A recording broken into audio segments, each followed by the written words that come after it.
गरुड़ पुराण भगवान विष्णु और उनके वाहन गरुड़ के संवाद पर आधारित है। इसमें बताया गया है कि कैसे मनुष्य के कर्म उसके जीवन और मृत्यु के बाद के सफर को प्रभावित करते हैं। यह पुराण न केवल जीवन के आध्यात्मिक पहलुओं को उजागर करता है, बल्कि मृत्यु के बाद आत्मा की यात्रा और उसके कर्मों के फल का भी विस्तृत विवरण देता है। कर्म ही नियंता है। मनुष्य का जीवन पूरी तरह से उसके कर्मों पर आधारित है।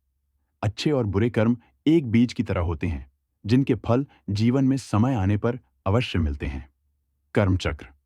कर्म एक चक्र की तरह है जो कभी समाप्त नहीं होता। मनुष्य अपने हर विचार, शब्द और कार्य के लिए जिम्मेदार है।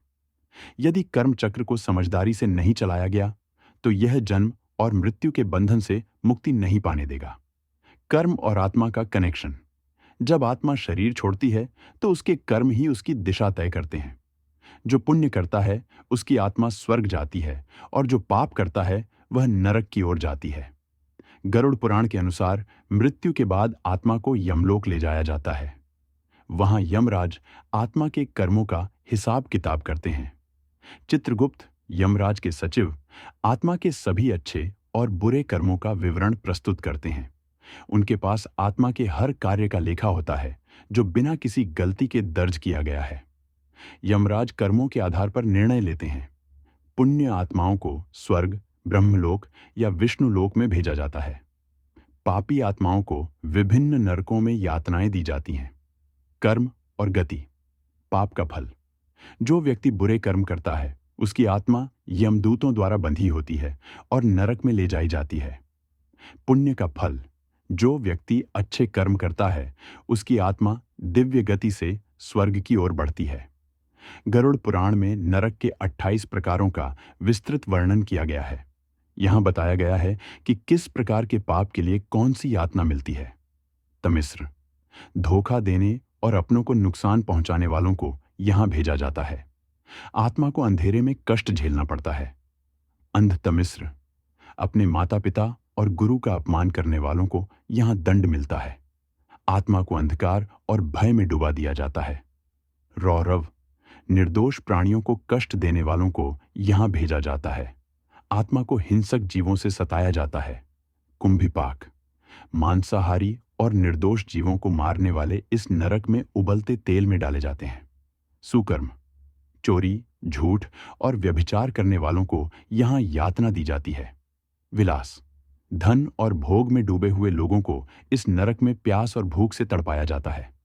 प्रत्येक नरक आत्मा के पापों के अनुसार अलग अलग कष्ट देता है।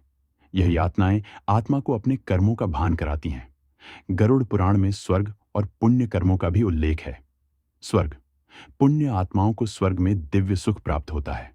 स्वर्ग में आत्मा को सुंदर वस्त्र, स्वादिष्ट भोजन, संगीत और दिव्य संगति का आनंद मिलता है।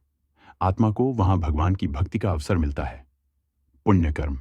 सत्य बोलना, अहिंसा, परोपकार, दान और भगवान की भक्ति पुण्य कर्म है। यह कर्म आत्मा को उच्च लोकों तक ले जाते हैं। गरुड़ पुराण के अनुसार यदि आत्मा को न तो पूर्ण स्वर्ग प्राप्त होता है और न ही मोक्ष, तो वह पुनर्जन्म लेती है। पाप और पुनर्जन्म।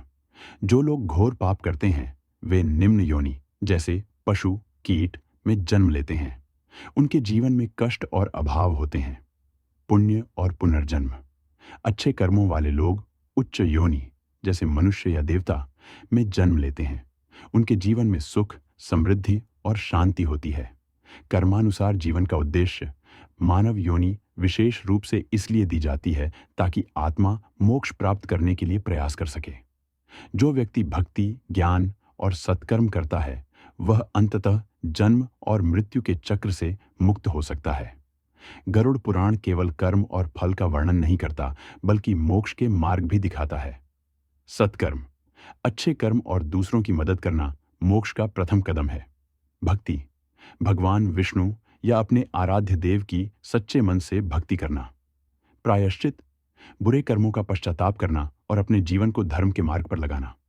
सत्य का पालन। सत्य बोलना और धर्म के मार्ग पर चलना। त्याग और सेवा। स्वार्थ का त्याग और निस्वार्थ सेवा। गरुड़ पुराण सिखाता है कि मनुष्य का जीवन उसके कर्मों पर आधारित है। जो अच्छे कर्म करता है, उसे पुण्य और स्वर्ग की प्राप्ति होती है। जो पाप करता है उसे नरक और कष्ट भोगने पड़ते हैं।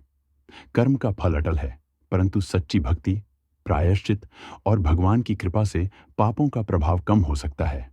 यह ग्रंथ हमें सत्कर्म करने, धर्म का पालन करने और जीवन में मोक्ष का लक्ष्य रखने की प्रेरणा देता है।